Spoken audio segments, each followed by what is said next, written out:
God's great grace it is has brought us all this way. 하나님 말씀은 구약 성경 창세기 45장 5절 그리고 7절 8절인데요.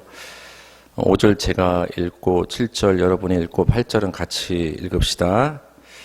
당신들이 나를 이곳에 팔았다고 해서 근심하지 마소서, 한탄하지 마소서. 하나님이 생명을 구원하시려고 나를 당신들보다 먼저 보내셨나이다. 7절.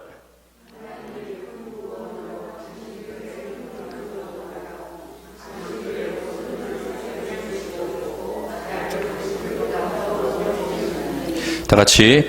그런즉 나를 이리로 보낸 이는 당신들이 아니요 하나님이시라. 하나님이 나를 바로에게 아버지로 삼으시고 그 온 집의 주로 삼으시며 애굽 온 땅의 통치자로 삼으셨나이다. 아멘. 고난과 하나님의 목적이란 제목으로 하나님 말씀 전하겠습니다. 인생은 멀리서 보면 희극이지만 가까이서 보면 비극이라는 말이 있습니다. 어렸을 때는 몰랐지만 이 말이 이제 굉장히 공감이 됩니다. 겉으로는 굉장히 행복해 보이고 아무 문제 없어 보이는 그 인생과 가정도 가까이서 그 깊은 속을 들여다보면 아픔과 문제가 없는 인생이 없고 고난이 없는 가정이 없음을 우리는 보게 됩니다. 정확히 말할 수는 없지만 솔직히 인생에는 기쁘고 좋은 일보다는 괴로운 일, 고난이 더 많은 것이 사실입니다. 더 많은 고난이 있지만 잠깐의 기쁨으로 우리가 그 많은 고난을 버티면서 살아가는 것이죠. 문제가 생기고 고난이 왔을 때 사람들은 그 이유를 찾습니다. 질문하는 거죠. 왜 나에게 이런 일이 일어났을까? 왜 이 사람은 나에게 이렇게 대할까? 왜 저 사람은 나에게 이렇게 말을 할까? 이렇게 어떤 문제와 고난에 대해서 그 이유를 찾는다는 것은 내가 그 문제를 해결하기 위한 그 마음이 있는 것이겠죠. 그러나 어떤 문제와 고난에 대한 이유에 우리가 집착하면 집착할수록 해결책을 찾기보다는 우리가 점점 그 문제와 고난에 더 깊이 빠져드는 것을 경험합니다. 그래서 결과적으로는 더 큰 고통을 느끼는 것을 우리는 잘 알고 있습니다. 고난의 사람 하면 떠오르는 사람은 우리가 구약 성경에 욥이 떠오릅니다. 그러나 그 욥만큼 많은 고난을 당했던 사람 중에 하나가 바로 요셉이라는 사람입니다. 요셉은 그 족장 야곱의 11번째 아들이었죠. 근데 형들의 미움을 받았어요. 왜 형들의 미움을 받았냐면 그 요셉은 그 아버지 야곱이 사랑했던 여자에게서 낳은 아들이었기 때문에 유난히 더 사랑을 받았어요.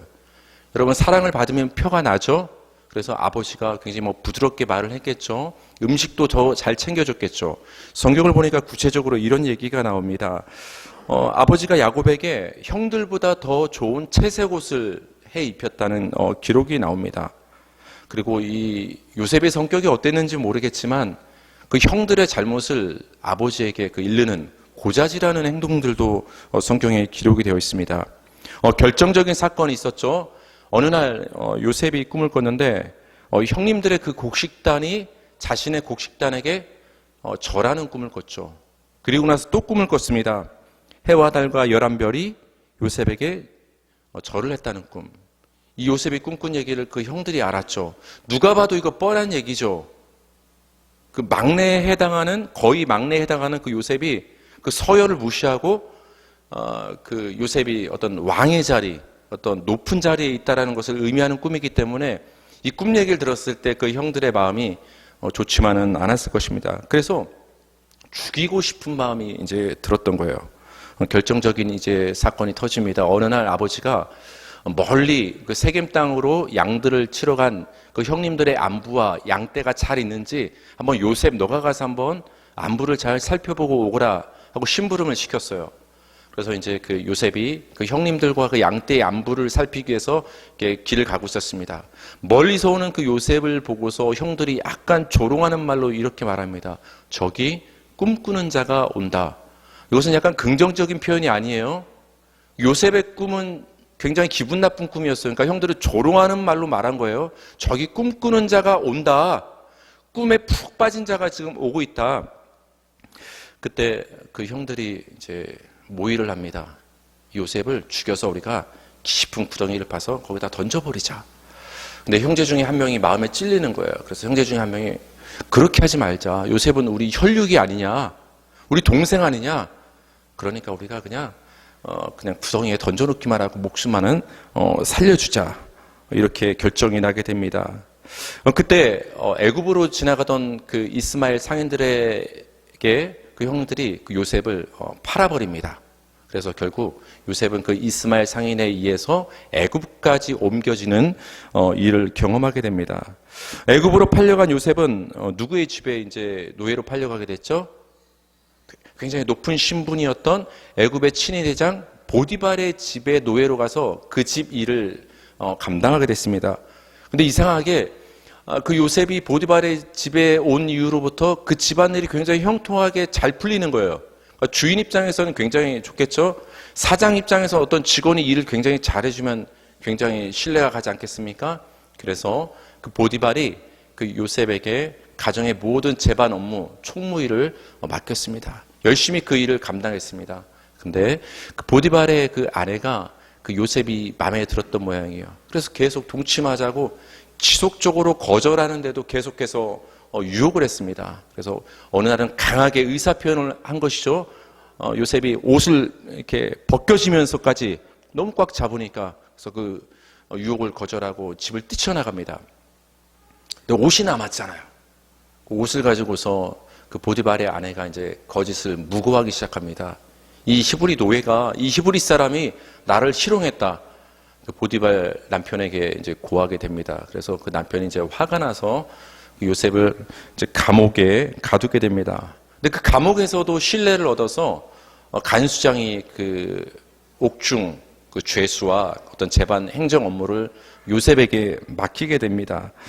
어느 날 근데 그 요셉이 있던 감옥에 굉장히 높은 관리직 두 사람이 이제 그 감옥에 오게 됐어요.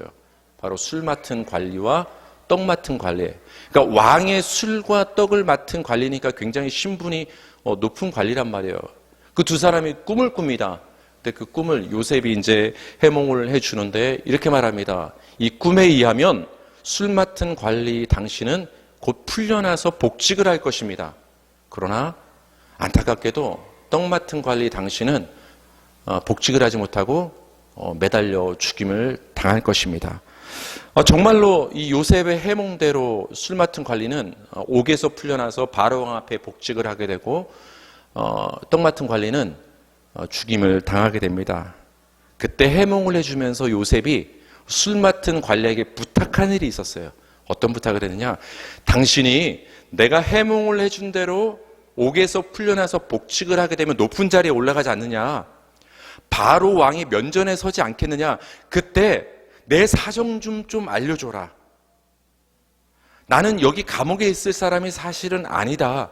무고하게 나는 지금 감옥에 들어갔으니까 그 바로왕에게 내 형편을 말해서 이 감옥에서 나를 건져내도록 좀 도움을 줬으면 좋겠습니다. 나는 꿈을 해몽해 주지 않았습니까? 이렇게 부탁을 했습니다.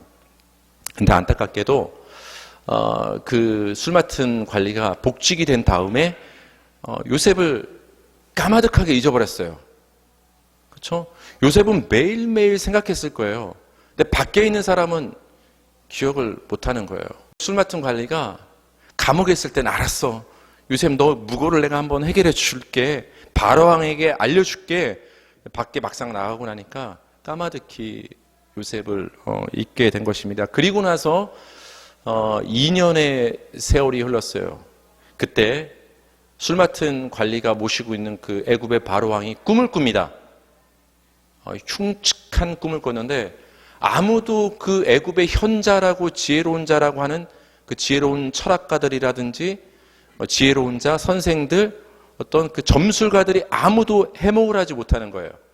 해몽을 하지 못하는 거예요. 그때 그 술 맡은 관리가 갑자기 뇌리를 스치면서 생각나는 거예요. 2년 전에 내 꿈을 지혜롭게 해몽을 해줬는데 그 꿈대로 되게 만든 요셉이란 히브리 청년이 보디발의 감옥에 있었지. 그 생각이 갑자기 생각나는 거예요. 그래서 바로 왕에게 이 술 맡은 관리가 보고를 합니다. 왕이요, 사실은 여차여차해서 내가 감옥에서 풀려나자마자 이 일을 왕에게 말했어야 되는데 내가 그만 깜빡하고 있었습니다. 왕이시여, 용서해 주시옵소서. 내가 감옥에 있을 때 히브리 청년 요셉을 만났는데 꿈을 기가 막히게 지혜롭게 해몽을 해줍니다. 아마 저 히브리 청년 요셉에게 그 왕의 꿈을 말하면 지혜롭게 해몽해 줄 것 같습니다라고 이렇게 건의를 합니다. 그래서 왕이 그 감옥에서 요셉을 끌어내서 자기 앞으로 불러서 꿈 얘기를 하니까 어떻게 요셉이 꿈을 해몽했죠? 거기 뭐 이렇게 소 얘기 나오고 곡식 얘기, 이상 얘기 나오지 않습니까? 그 임금이 그 바로 왕 당신이 꾼 꿈은 바로 이 애굽의 앞으로 장차 닥칠 일을 예고하는 것인데 7년 동안은 큰 풍년이 될 것입니다. 그런데 그 7년 풍년이 끝나고 나면 바로 이어서 7년간 흉년이 있을 것입니다. 그러니까 먼저 있을 7년간의 그 풍년 동안 곡식을 막 낭비하지 말고 일부는 저장을 하는 게 좋겠습니다. 그래서 이어지는 그 7년 흉년을 대비하는 게 좋겠습니다.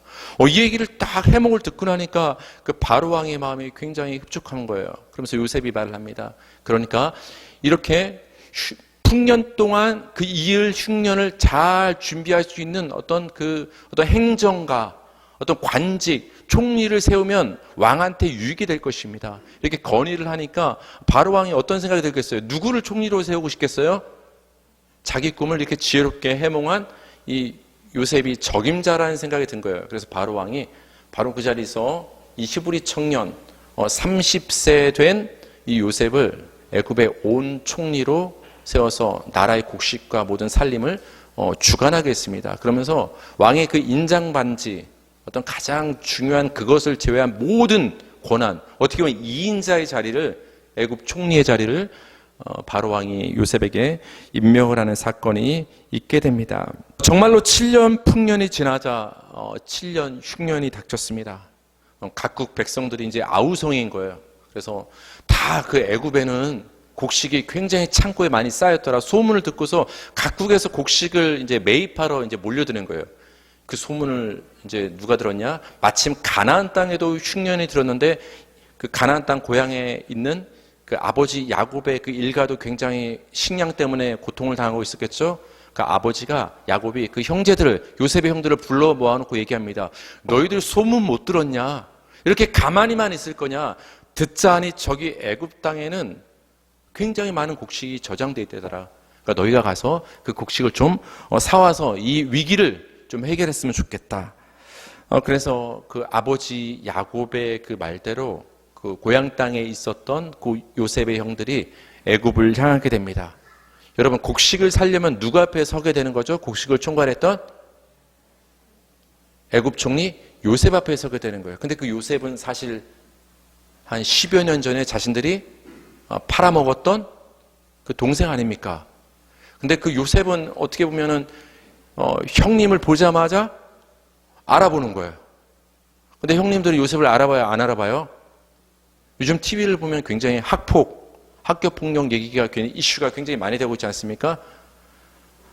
가해자는 기억을 못하는데 피해자는 평생 아픔을 안고 살아가는데 가해자는 기억을 못해.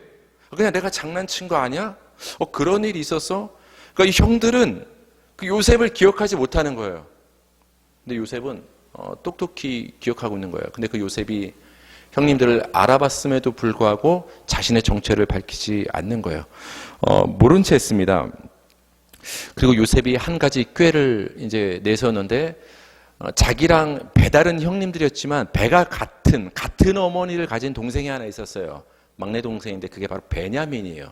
요셉이 11째였으니까 그 동생이 보고 싶은 거예요. 그래서 그 형님들에게 너희들에게 마지막 동생이 아마 있을 것이다. 그 동생을 데려와라. 그리고 나면 이 곡식에 대해서 협상을 이제 할 수가 있겠다. 그래서 이제 어쩔 수 없이 그 형님들이 고향 땅으로 일부가 가서 아버지에게 여차여차해서 막내 동생을 데리고 와야 곡식을 얻을 수 있다고 합니다. 그러니까 그 아버지 야곱이 굉장히 깜짝 놀라는 거야.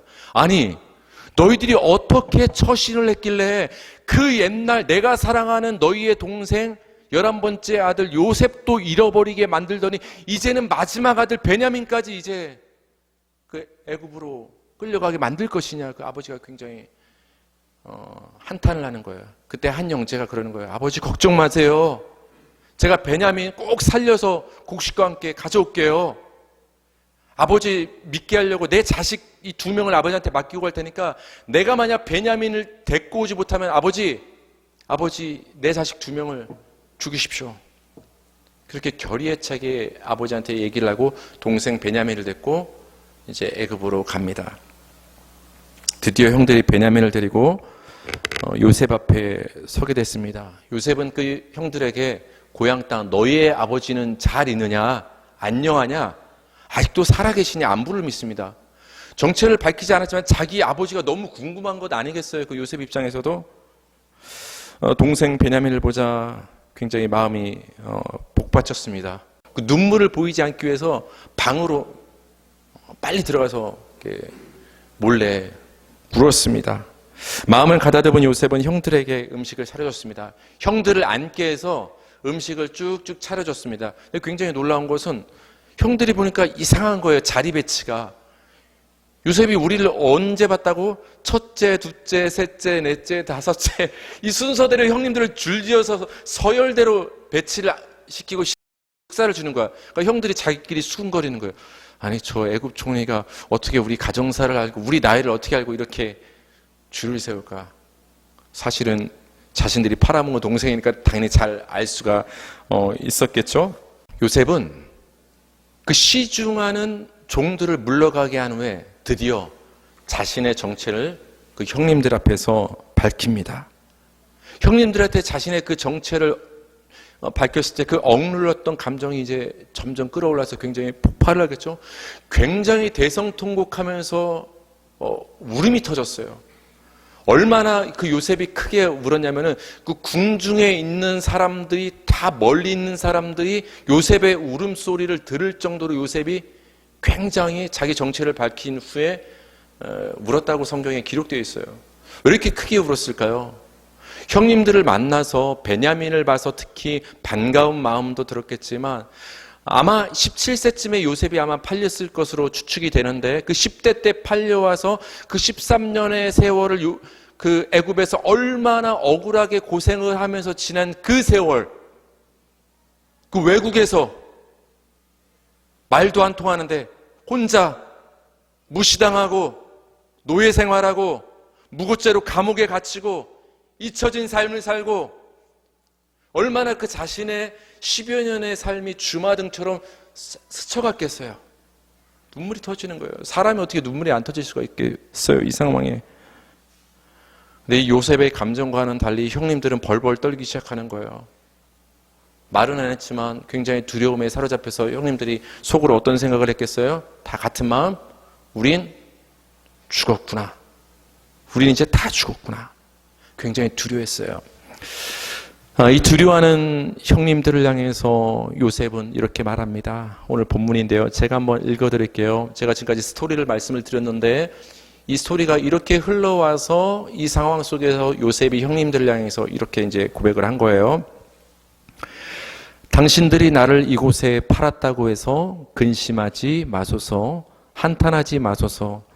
하나님이 생명을 구원하시려고 나를 당신들보다 먼저 보내셨나이다.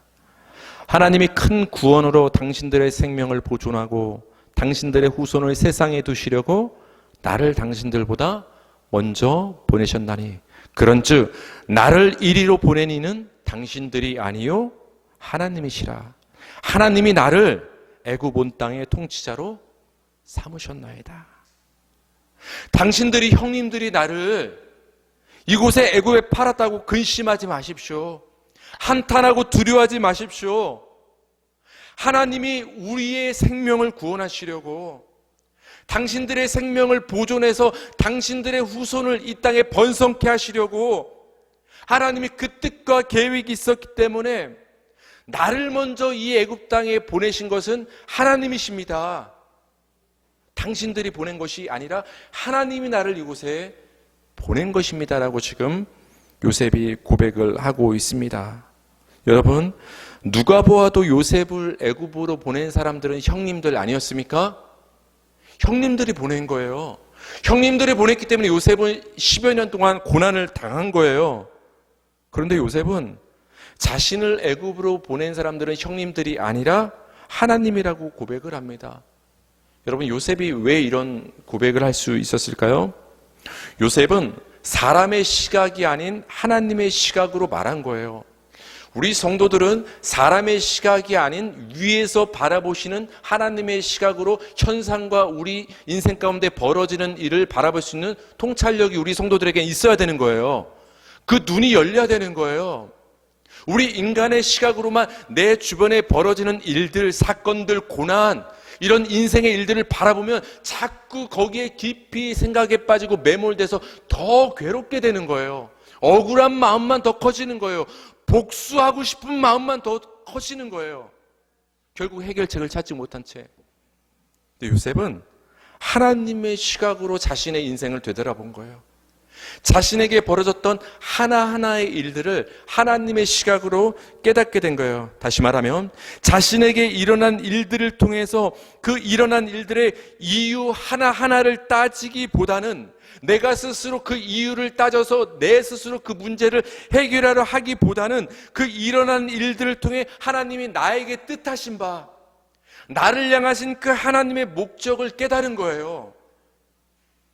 아니, 왜 형님들은 나를 미워했을까? 아니, 왜 형님들은 나를 애굽에 팔았을까? 아니, 왜 난 누명을 쓰고 감옥에 갇혔을까? 왜 술 맡은 관리는 나를 잊어서 이렇게 2년 동안 더 감옥에 갇혀서 고통을 당하게 만들었을까? 왜 나에겐 이런 일들만 벌어질까? 만약 그 요셉의 인생 가운데 그 이유를 찾는데 급급했다면 더 괴로웠을 거예요. 더 괴로웠을 거예요. 근데 요셉은 그 일어나는 일들을 통해서, 인생을 통해서 이유를 찾는 데 집중하기보다는 이 벌어지는 일들을 통해서 하나님이 내 안에 이루고자 하시는 그 바가 무엇인가, 하나님의 그 뜻이 무엇인가, 나를 향한 목적이 무엇인가를 요셉은 깨달은 거예요. 그 깨달은 바를 고백하는 거예요. 하나님이 나를 이곳에 보내셨습니다.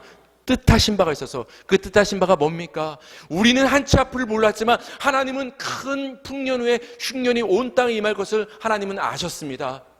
근데 내버려 두시면 우리 다 죽었을 거 아닙니까?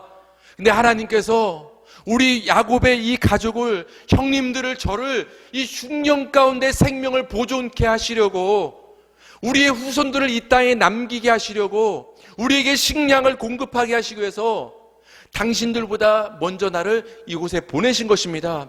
우리를 살리시려는 하나님의 뜻과 목적이 내 인생 가운데 있었음을 나는 깨달았습니다. 요셉이 이렇게 형님들 앞에서 자기의 인생을 되돌아보며 신앙 고백을 할 수 있었던 것입니다. 뒤돌아보면 형들이 요셉을 미워하고 애굽에 팔려가고 누명을 쓰고 감옥에 갇히고 술 맡은 관원장에게 잊혀지고, 이 모든 일들이 하나하나가 요셉에게는 고난이요, 어쩌면 일어나지 않았으면 하는 일들이었지만 일어난 일들 아니겠습니까? 근데 여러분, 우리가 봤을 때 요셉은 어떻게 저런 억울한 일들을 당했을까? 나는 저런 일들이 벌어지지 않았으면 좋겠다 하는 그 일들 하나하나를 여러분 연결시켜 보세요. 요셉의 인생 가운데 벌어졌던 그 일들 하나를 끊지 말고 한번 연결시켜 보세요. 그 하나하나가 연결되어 생명을 구원하게 됐음을 우리는 보게 되는 거예요. 이러한 요셉의 인생을 잘 말해주는 구절이 있죠. 우리 로마서 8장 28절 다 같이 읽겠습니다. 시작. 우리가 알거니와 하나님을 사랑하는 자 곧 그의 뜻대로 부르심을 입은 자들에게는 모든 것이 합력하여 선을 이루느니라. 아멘. 모든 것이 합력한다는 말이 무슨 말입니까? 모든 것이 합력한다는 것은 좋은 일, 나쁜 일, 우리가 보기에 선한 일, 악한 일, 일어났으면 하는 일들, 아니면 제발 이것은 일어나지 않았으면 하는 일들, 모든 일이에요, 여러분. 이게 좋은 일만 모든 일이 아니라 고난도 모든 일이에요. 노예로 팔려간 것도 모든 일이에요. 형들의 미움을 받은 것도 모든 일이에요.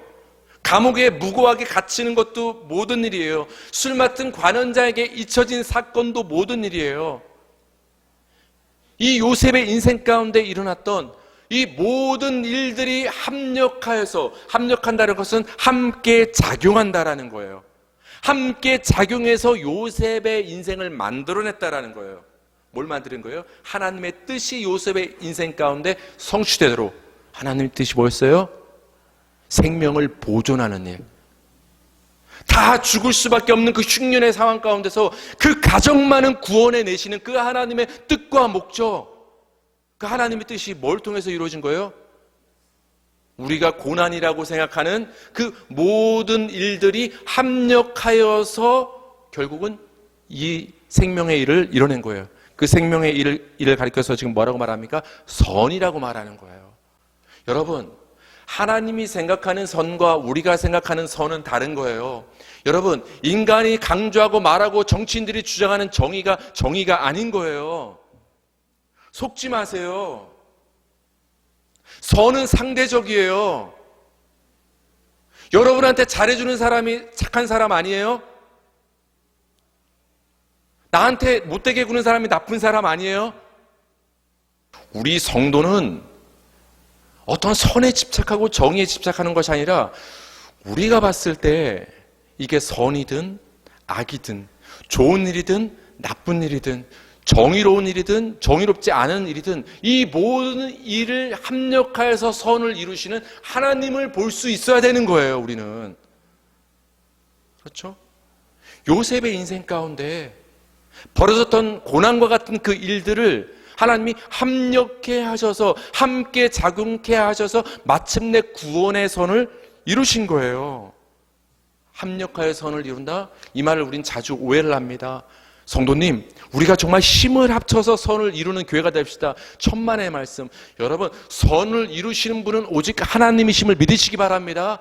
하나님이 이루시는 거예요. 하나님이 내 안에 구원의 선을 이루시는 거예요. 하나님이 요셉의 인생 가운데 구원의 선을 이루신 거예요. 뭘 가지고서 요셉의 인생 가운데 벌어지는 좋은 일, 나쁜 일, 억울한 일, 고난, 원통한 일, 모든 일들을 하나님이 잘 버무려서 톱니바퀴처럼 맞물려 돌아가게 만들어서 그를 구원하시는 그 일을 하나님이 이루시는 거예요. 이걸 섭리라고 하는 거예요. 우리 성도는 그 하나님의 섭리를 믿는 거예요. 그러니까 인생에서 누가 옳으냐 옳지 않냐 너무 거기에 빠지지 마세요. 우리를 향한 선을 이루시는 하나님의 섭리를 믿는다면 지금 여러분이 겪고 있는 고난들, 일어나지 않았으면 하는 일들, 억울한 일들, 이 모든 일들을 우리는 버티고 살아낼 수 있는 것이에요. 여러분, 버티시기 바랍니다. 살아내시기 바랍니다. 요셉이 버티고 살아냈잖아요. 왜 버티고 살아내라고 하는 거예요? 우리가 해결할 수 있기 때문에 버티고 살아내라고 제가 말씀드리는 게 아니에요. 우린 연약해요. 우리가 지금 경험하는 어려움과 억울한 일, 고난, 이 모든 일들을 합력해 하시는 하나님이 우리와 함께 하시기 때문에 그래요. 지금 당장에는 고난이고 어려움이지만 마침내 그 결국은 무엇을 향해 달려가는 거예요? 선을 향해서. 하나님은 좋은 것 주시는 아버지인 줄 믿으시기 바랍니다. 여러분의 육신의 아버지도 좋은 것을 주실 줄 아는데 우리의 영원한 아버지 하나님께서 당연히 우리 성도에게 좋은 것을 주시지 않겠습니까? 믿어지십니까? 그렇기 때문에 우리는 현재의 고난을 버티고 살아낼 수가 있는 것입니다. 성도님들, 만약 요셉이 지나온 인생 그 과정을 통해서 왜 형들은 나를 미워하는가? 왜 형들은 나를 팔아 넘겼을까? 왜 보디발은 나를 억울하게 감옥에 가뒀을까? 왜 술 맡은 관원장은 내 부탁을 잊은 걸까? 왜 지금 나한테 이런 일이 벌어지는가?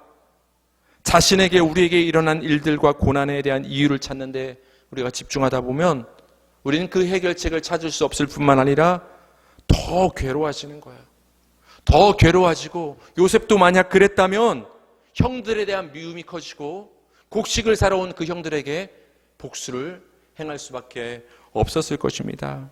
요셉은 자신에게 일어난 일들과 고난의 과정을 통해서 자신을 향해서 선을 이루시는 그 하나님의 뜻과 목적을 발견한 거예요. 그래서 하나님은 고난 가운데 우리 인생을 통과하게 하시는 거예요. 여러분, 사람은 고난이 없으면 깨닫지 못해요. 과정이 없으면 깨닫지 못해요. 여러분, 음식물 입에 들어가고 그냥 소화만 바로 배출하고 하면 그게 행복하겠어요? 우리 뭐 먹을까? 인터넷도 검색해보고 식당까지 함께 걸어가는 길, 식당에서 담소하고 사진도 한번 찍어보고 음식 맛있게 먹고 그러는 과정들이 행복한 거 아니에요? 과정이 있어야 행복한 거예요. 과정이 빠지면 아무것도 없는 거예요. 근데 하나님은 우리 그 인생의 과정 가운데 고난을 허락하신다라는 거예요. 요셉에게 일어난 일들과 같은 일들을. 그러나 그것은 하나님이 우리를 망하게 하기 위해서 그런 과정을 허락하시는 것이 아니라 마침내 결국 우리에게 선을 이루시기 위해서 이 과정을 허락하신다는 것을 믿으시기 바랍니다. 나를 이리로 보낸 이는 당신들이 아니라 하나님이시라. 이 요셉의 고백이 우리 복된 성도 여러분의 삶의 고백이 되기를 주님의 이름으로 축복합니다.